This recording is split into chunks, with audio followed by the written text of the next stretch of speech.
Welcome to solverfy, the place where learning becomes simple. If you're struggling with homework, assignment, or doubt in subjects, don't worry, you are in the right place.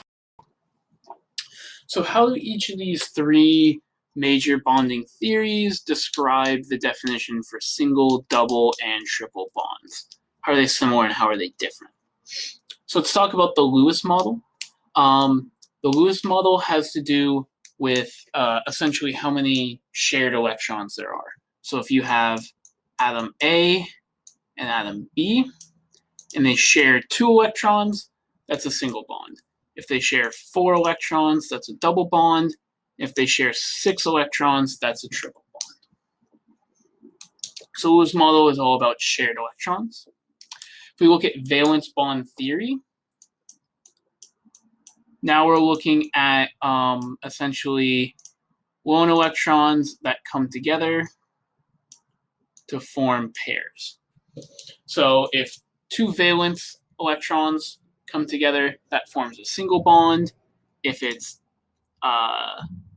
4 valence electrons coming together, that'll form a double bond.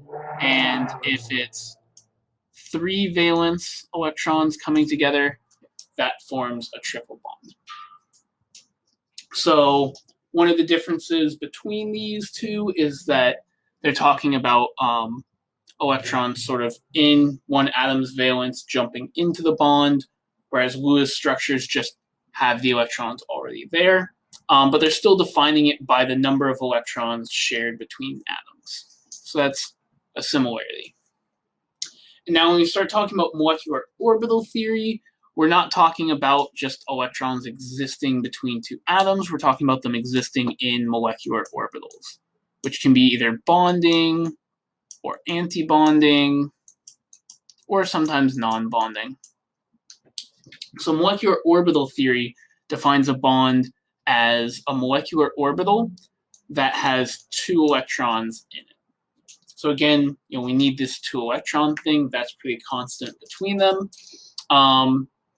And a double bond has 4 electrons in bonding, or sometimes can have something a little bit more complicated. It could have 6 electrons bonding and 2 anti-bonding, something like that. So now it's just talking about kind of the net amount of electrons that are in bonding orbitals and not total. So it takes into account anti-bonding, and then again, a triple bond would just be 6 more electrons in a bonding molecular orbital than anti-bonding. So the similarities between all of them are they have to do with, single bonds are 2 electrons, double bonds are 4, triple bonds are 6, and it's just a difference of are they between, do they come from the valence shell, or are they placed in orbitals, and with anti-bondings counting as negative towards that.